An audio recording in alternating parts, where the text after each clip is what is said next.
Hello বন্ধুরা, শুভ বিবাহ ধারাবাহিকের আজকের এপিসোডে দেখানো হয়েছে সুধা তার মাকে একটি চিঠি লিখে বাড়ি থেকে চলে গেছে। চিঠির একটা লাইনে লেখা আছে, মা আমি পালিয়ে যাচ্ছি না, বরং আমি সময় নিচ্ছি।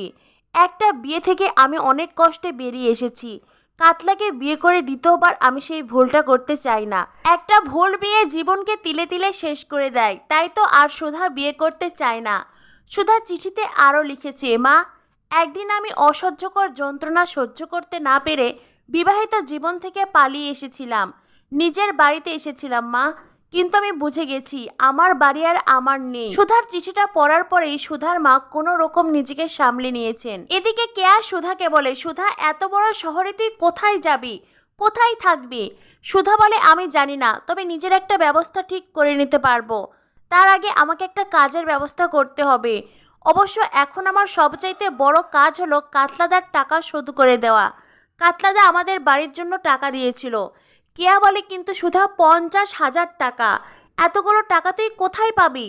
তখনই কেয়া দেখতে পাই সুধার হাতের আংটি নেই। সুধা কাতলাকে দেওয়ার জন্য নিজের হাতের আংটি বিক্রি করে টাকা নিয়ে এসেছে। তখনই সেখানে কাতলা চলে আসে। কাতলা সুধাকে দেখেই বলে, এ কি, আমার হবু বউ এত রাতে বাড়ির বাহিরে কেন? সুধা বলে, কাতলাদা আমি তোমার কাছেই যাচ্ছিলাম। কাতলা তখন ফ্রন্টেকে বলে, দেখেছিস তোর বৌদি আমাকে চোখে হারাচ্ছে।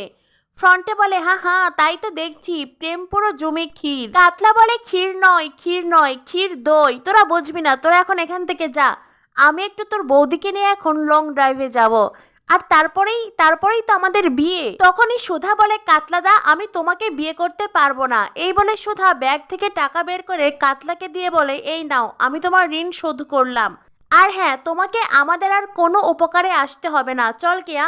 এই বলে সুধা কেয়ার হাত ধরে ওখান থেকে চলে যেতে চায়, কিন্তু কাতলা সুধাকে বলে, দাঁড়াও, তোমার কি মনে হয় হ্যাঁ আমি এমনি এমনি তোমাদের উপকার করেছি? না, শুধুমাত্র তোমাকে বিয়ে করব বলেই আমি টাকাগুলো দিয়েছিলাম।